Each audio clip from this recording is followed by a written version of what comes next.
নমস্কার বন্ধুরা, নবমিতাস কুকিং হাবে আপনাদের সবাইকে স্বাগত।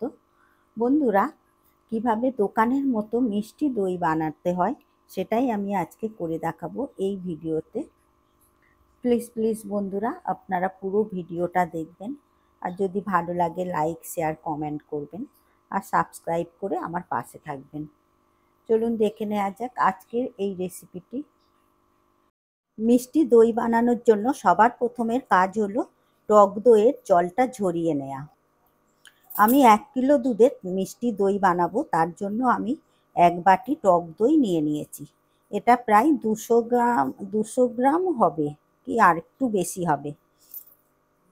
এই দইটারই জল ঝরানোর জন্য আমি একটা বাটি নিয়ে নিয়েছি।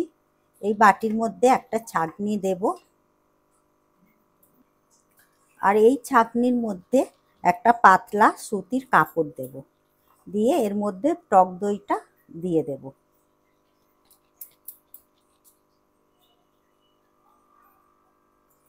এরপর এই টক দইটা ভালো করে কাপড়ের মধ্যে মুড়ে উঁচু জায়গায় আমি ঝুলিয়ে রাখবো। বেশি চাপাচাপি করব না, এরকম ঝুলিয়ে রাখলে জলটা পুরো ঝরে যাবে। এখানে একটা গিঁট দিয়ে দেব, গিঁট দিয়ে ওপরে ঝুলিয়ে রাখবো।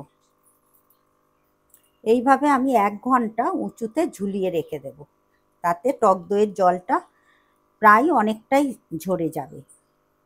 আমি এইরকম উঁচুতে টক দইটা জল ঝরাতে দিয়েছি। টক দইয়ের জল ঝরাতে দেওয়ার পর 1 লিটার দুধ নিয়ে নিয়েছি, ফুল ক্রিম দুধ। এটা আমি ভালো করে এবারে জাল দিয়ে নেব। দুধ জাল দেওয়ার জন্য আমি গ্যাসে কড়া বসিয়ে দিয়েছি। এই কড়ার মধ্যে সামান্য একটু জল দিয়ে দেব। জল দেওয়ার পরে এর মধ্যে আমি দুধটা ঢেলে নেব। জলটা দিয়ে দিলে দুধটা তাহলে নিচে লেগে যাবে না, সেই জন্যই আগে একটু জল দিয়ে দিতে হবে।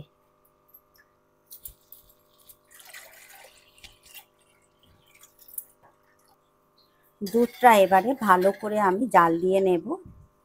25% আমি দুধ ঘন ফুটিয়ে কম করে নেব। দুধ জাল দেওয়ার সময় খেয়াল রাখতে হবে যেন দুধে সর না পড়ে, তাই জন্য বারে বারে দুধটা নাড়তে হবে। আর দই বসানোর জন্য সব সময় চেষ্টা করবেন ফুল ক্রিম দুধটা নেওয়া। ফুল ক্রিম দুধে দইটা বেশি ভালো হয়। দুধটা এদিকে ফুটে গেছে। এই ফুটন্ত দুধ আমি একটা বাটির মধ্যে 2-3 হাতার মতো তুলে নেব। 3 হাতা দুধ আমি তুলে নেব এই বাটির মধ্যে।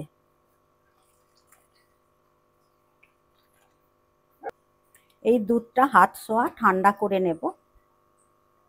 হাত ছোঁয়া ঠান্ডা হতে হতে ততক্ষণে আমি ওইদিকে দুধটা আরও একটু ঘন করে নেব।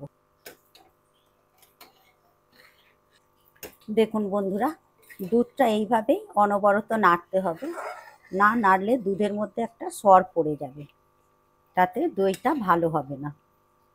আমি অনবরত নেড়ে নেড়ে দুধটা ভালো করে ঘন করে নিচ্ছি। এদিকে বাটিতে যে দুধটা আমি তুলে রেখেছি এরকম হাত ছোঁয়া ঠান্ডাও হয়ে গেছে। এর মধ্যে এবারে আমি কিছু গুঁড়ো দুধ মিশিয়ে নেব। এই গুঁড়ো দুধটা মেশালে দইয়ের টেস্টটা আরও ভালো হবে।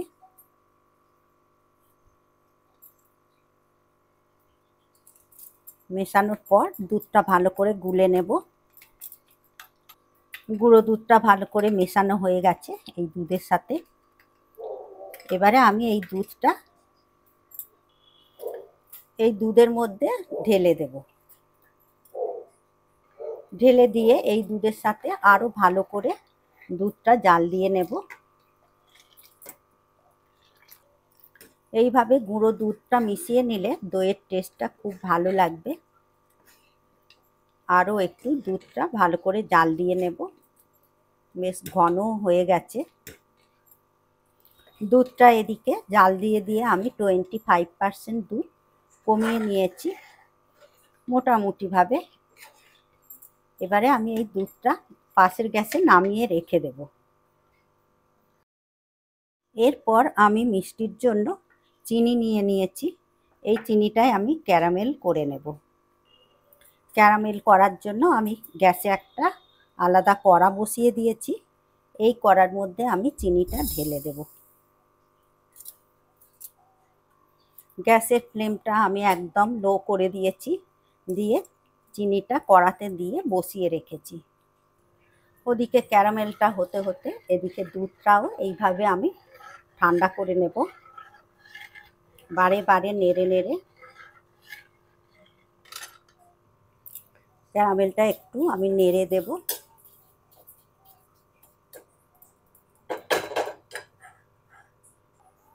এইভাবে ক্যারামেলটা করে যদি দুধের সাথে মেশানো হয়, দইয়ের কালারটাও খুব সুন্দর আসবে। দেখুন বন্ধুরা, ক্যারামেলটা পুরো রেডি, একদম ব্রাউন কালার হয়ে গেছে আর চিনিটাও পুরো গলে গেছে। এর থেকে বেশি আর আমি পোড়াবো না, কারণ চিনিটা এর থেকে বেশি করলে একটু তেতো হয়ে যাবে। সেই জন্য এবারে আমি নাবিয়ে নেব। এরপর এই ক্যারামেলের মধ্যেই আমি দুধ দিয়ে দেব। দুধ দিয়ে মিশিয়ে নেব।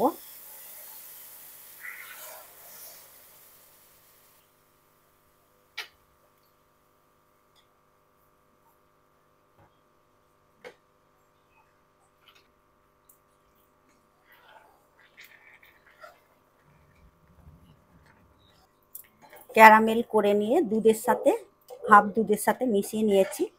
এবারে আমি এই দুধটা, ক্যারামেল মিশ্রিত দুধটা আমি পুরো দুধের সাথে মিশিয়ে নেব। দুধের সাথে মিশিয়ে দেব। এদিকে দুধটা হাত সওয়া ঠান্ডা হতে হতে আমি টক দইটা রেডি করে নেব। 1 ঘন্টা পর টক দইটা আমি নাবিয়ে নিয়েছি ওপর থেকে।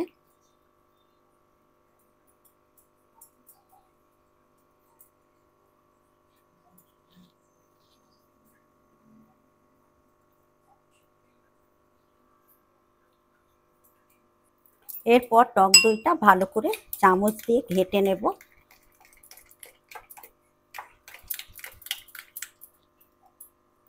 টক দইটা ভালো করে ঘেঁটে নিয়েছি। এবারে আমি এর মধ্যে ওই ক্যারামেল মিশ্রিত দুধটা দেব, দিয়ে অল্প করে মিশিয়ে নেব।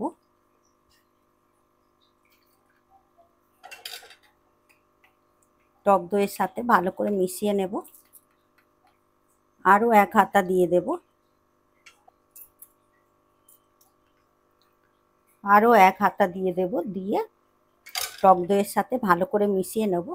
এতে দুধের সাথে ভালো করে এইভাবে মিশিয়ে নিলে সমস্ত দুধের সাথে ভালো করে মিশে যাবে। মেশানো হয়ে গেছে। আর এদিকে দুধটাও ঠিক এই রকম গরম রাখতে হবে। এরকম আঙুল দেয়া যাবে, এই রকম গরম রেখে দইটা বসাতে হবে।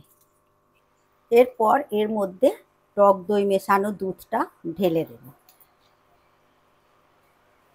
এবারে ভালো করে টক দইটা দুধের সাথে মিশিয়ে নেব।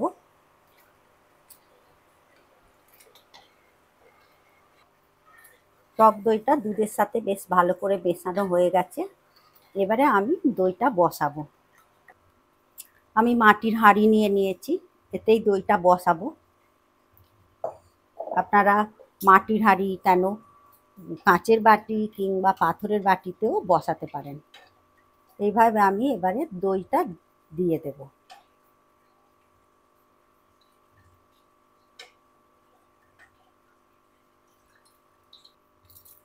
পুরো দুধটাই আমার এই হাঁড়িতেই হয়ে গেল। 1 ভাঁড় দই। এরপর আমি মুখটা বন্ধ করে দেব।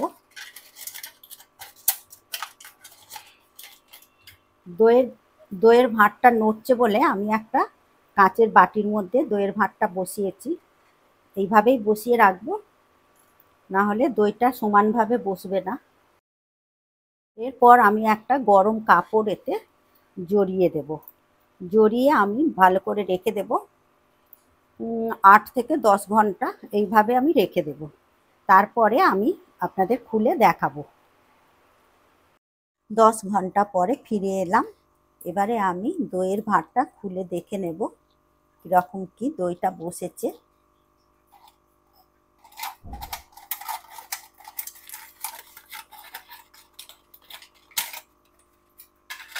দেখুন বন্ধুরা, দই পুরো বসে গেছে, হাত দিয়েও দেখিয়ে দিচ্ছি, তাও একটু নরম আছে।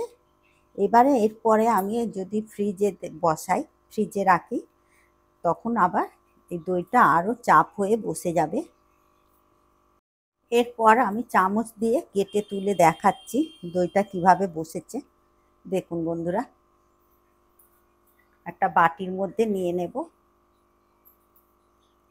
আপনারা ফ্রিজে রাখবেন, ফ্রিজে রাখলে আরও ভালো হয়ে বসে যাবে।